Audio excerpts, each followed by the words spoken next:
Welcome back to Stars in the County. Up next is Kevin Thomas, publisher of On Point Fighting, who talks with Kirk Jenkins, one of the top black belt sports martial artists in our region. Now to you, Kevin. Thank you, Sue.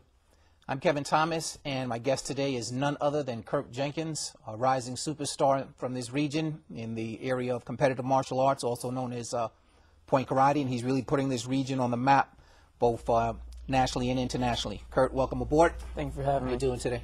Fine, thank you. All right, great.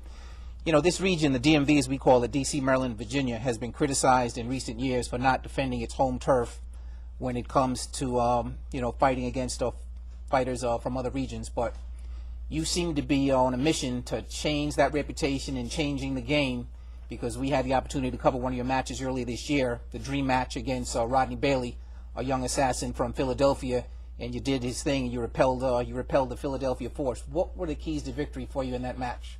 For me, I would say staying focused and training hard.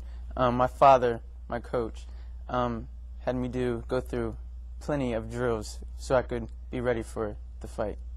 Okay, great. Well, congratulations on that victory. Thank you. You mentioned that your father is your coach. Is your father also your instructor? Yes, he is. And tell us a little bit about your background, because what little I know about your background, you know, I find it very interesting. What style did you train in? I train in Taekwondo and Tang Sudo, and I do a little bit of Taekwondo Judo and Jiu-Jitsu. Okay, so your background for the most part is Korean stylist, which emphasizes, you know, a lot of kicking. Yes, yes, I do. And how old were you when you first began training? Oh, well, I grew up in the martial arts, so I started well, they say I started when I came out the womb, but I started actually doing it when I was 2, and I went on from there. Formally training at 2 years old? Formally training at 2 years old, yes. Wow. Incredible. And how old were you when you eventually made black belt? I was around 10 or 11 years old. Okay. Yes. Did you ever have to tighten up any of the kids around the schoolyard? Not at all. Everybody knew I did martial arts, so they stayed away. They made sure I was their friend. All right, great. So you and your dad are involved. Who else in the family is involved in martial arts? My mother and my sister also. My mother is a 4th degree black belt, and my sister is a 3rd. And what belt are you right now? I'm a 2nd degree. 2nd, 3rd, and 4th degree black belt. Yes. Wow. So basically, I mean, is anyone else in the family that doesn't do martial arts, or the whole family is involved? Oh, the whole family is involved, yes. Wow. Yes. So is it true what they say, that the family that kicks together sticks together? Oh, it definitely does. We all have each other's back, no matter what. And what is that like, you know, around the house? I'm just curious, like, where the discipline from the dojo ends and, you know, the family begins. So let's say if you're at home eating dinner or whatever, do you have to drop down and do any push-ups, or is it, you know, yes sensei, no sensei? Yes, it is. It's a yes sir, no sir, yes ma'am, no ma'am in my household. And instead of getting spanked when we got in trouble, it was more of push-ups. We did push-ups and sit-ups. Building up that body. Huh? Oh, yes. All right. Okay, I know that you're a member of a national karate team, Masmal, yes, coached by Gerald Dawson from Baltimore, Maryland. How long have you been on that team, and what was involved in you getting picked up on that team? I've been on the team for a couple of months now. I'm new to the team, but oh, so 2011, this was your first year on the team? Yes, sir, yes, sir, yes. And it's actually been in the works. He's asked me before, and I'm in college now, so I haven't been able to train as often. So I wasn't really sure if I wanted to spar or fight in tournaments while I was in school. But this summer, I made a decision that I would want to do it. So what has the experience been like so far? Oh, it's pretty good so far. All the people on the team are excellent. It's turning into we're molding into a good family. What year are you in college right now? I'm in my senior year of college. Wow. So how do you balance that heavy workload, being a senior in college and getting all the remaining credits that you need? And how do you balance that with not just training in martial arts? It's one level to stay fit, but you're a world-class athlete, and that, you know, for some people is a full-time job, you know, right there. So basically it's like you having 2 full-time jobs. How do you balance those? Well, of course, as my parents say, it's school first. I need to get my education. And then after I finish my schoolwork, it's workout. That's my life.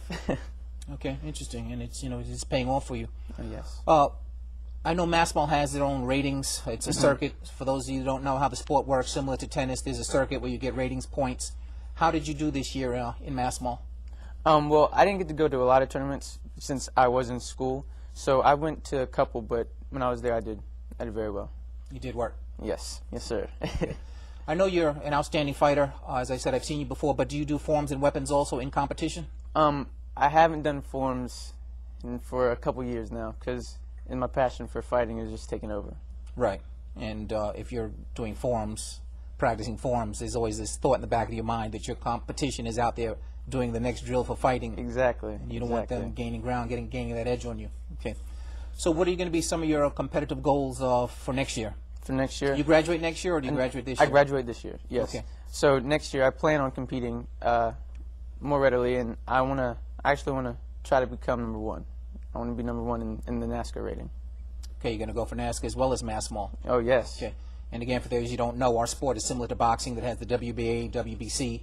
We have NASCAR, NBL, and Masmal. Yes. Okay, very good. Well, I wish you, I wish you well with that. I know you can do it. But who are some of the top guns that you'll be gunning for next year? Oh, I have a couple. There's Joe Fife and Victor Suarez and Hamed Ferruzzi, people like that. And then if I make it to the Grand Champions, there's always the greats, Raymond Daniels, Jason Burley, and Ross Levine. All right, absolutely. Yes. And those guys you would have to fight if you made it to the Grand Championship. Yes. You wouldn't fight them in division because you're in a different weight division. What weight division do you compete in? I'm in the lightweight division. Oh, so you've got all the Swifties and all the best finesse fighters in the country. People. Yes. Yes, I do. Do you really believe that you have Hamed Ferruzzi's number? I think I got it. I think I got it now. The lightweight sensation from Minneapolis? Yes. How would you approach that fight or any of those fights? Do you believe in studying tape? I know a lot of fighters don't. Do you believe in studying tape? Well, not really. I like to, my father does a little bit. And what he'll tell me the things to do, and then I listen to him. Okay, so you take instructions from the coach, and then you make adjustments as the fight is proceeding. Yes, I do. And what role do you see, not just competitive martial arts, but what role will martial arts play in your life in the future? Do you see yourself becoming an instructor as well? Do you have teaching duties now in the dojo? Yes. Will you one day open up your own school, or? Yes, we have a family business now. And when I graduate, I would like to take over that. And also, I want to go into stunts in the movies and the films, and that would also play a huge role in it. Okay, great. Yes. Very good. Well, Kurt, once again, thanks for coming out. Thank you for having me. I wish you a lot of success in the future. Thank you. And, we'll be watching you out there. Thanks for stopping by. Thank you for having me. Back to you, Sue. Thanks, Kurt, for this. Thank you, Kevin and Kurt. And thank you to all our wonderful guests, hosts, and performers today. I'm Sue Schaffel, and on behalf of everyone involved with Stars in the County, thank you for watching today's program.